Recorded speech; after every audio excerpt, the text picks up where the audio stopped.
جنت کے حوالے سے بات کی تھی۔ جنت ہر آدمی کی خواہش ہے جنت میں جانا۔ ایک ہے جنت میں جانا اور دوسرا ہے جنت میں انبیاء کرام کا ساتھ ملنا۔ یہ ایسے جیسے کہتے ہیں نا سونے پہ سہاگا، جنت بھی اور انبیاء کرام کا ساتھ بھی۔ جس طرح قرآن کی آیت ہے من النبیین والصدیقین والشہداء والصالحین، اے اللہ ایک تو جنت بھی عطا کر، انبیاء کرام کے ساتھ، شہداء کے ساتھ، صالحین کے ساتھ بلند مرتبے پر فائز بھی کر دے۔ انبیاء کرام کا ساتھ ملنا اور پھر خاص طور پہ رسول اللہ صلی اللہ علیہ وسلم کا ساتھی بن جانا، یہ بہت بڑی نعمت ہے، بہت بڑی فضیلت ہے، بہت بڑا مقام ہے، بہت بڑی شان ہے۔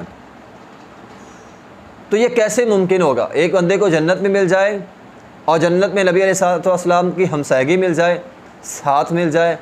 تو اس کے لیے کیا کرنا ہے؟ اس کے لیے ایک عمل ہے جو ایک حدیث کے اندر ہے۔ ربیہ بن کعب رضی اللہ تعالیٰ عنہ یہ خادم رسول ہے، نبی علیہ الصلوۃ والسلام کی خدمت کرتے تھے، اہل صفہ میں شامل ہے۔ صفہ ایک چبوترا تھا جہاں مسجد نبی کے اندر تھا، جہاں صحابہ کرام بیٹھ کے دین کی تعلیم حاصل کرتے تھے۔ تو دین کا طالب علم تھا، دین کی تعلیم حاصل کرنے والا تھا، نبی علیہ الصلوۃ والسلام کا خادم تھا۔ وہ بیان کرتے ہیں کہ میں نے ایک دفعہ کنت ابیت مع رسول اللہ صلی اللہ علیہ وسلم، نبی علیہ الصلوۃ والسلام کے ساتھ رات گزاری۔ نبی علیہ الصلوۃ والسلام رات گزاری فرماتے ہیں کہ نبی علیہ الصلوۃ والسلام چونکہ رات کو تہجد کی نماز پڑھتے تھے، قیام اللیل کرتے تھے، تو نبی پاک علیہ الصلوۃ والسلام جب بیدار ہوئے تو اس نے کیا کیا؟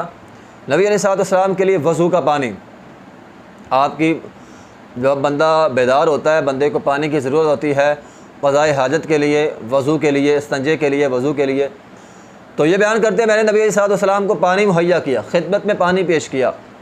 نبی علیہ الصلوۃ والسلام نے جب میری طرف سے یہ خدمت دیکھی تو رسول اللہ صلی اللہ علیہ وسلم نے مجھے کہا کہ اے ربیہ اب سلنی، مجھ سے سوال کر، کوئی چیز مانگنی ہو، کوئی آرزو، کوئی تمنا، کوئی خواہش۔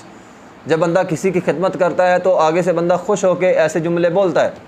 آج بھی دنیا میں اچھے لوگ جو ہیں اگر ان کی خدمت کی جائے تو ایسے ہی الفاظ بولتے ہیں، ہاں بھی کسی چیز کی تمنا ہو، آرزو ہو۔ تو نبی علیہ الصلوۃ والسلام نے اسے کہا کہ کوئی تمنا ہے، آرزو ہے؟ اس نے کہا ہاں جی ہے۔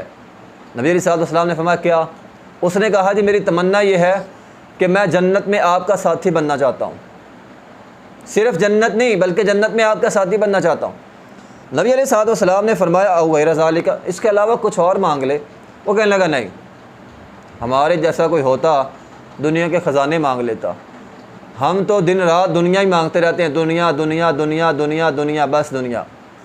لیکن وہ صحابہ کرام تھے، نبی علیہ الصلوۃ والسلام نے فرمایا کوئی اور کچھ اور مانگ لے، تو وہ کہنے لگا نہیں جی کوئی اور سوال نہیں کرنا، سوال بس یہی ہے، سوال یہ ہے کہ میں جنت میں کیسے جاؤں گا؟ جنت میں جانا تو ہے ہی ہے، جنت میں آپ کا ساتھی کیسے بنوں گا؟ نبی علیہ الصلوۃ والسلام نے فرمایا ٹھیک ہے، اگر جنت میں میرا ساتھی بننا چاہتے ہو ٹھیک ہے میں دعا کروں گا، لیکن ایک کام تو نے کرنا ہے۔ وہ کیا کام کرنا ہے؟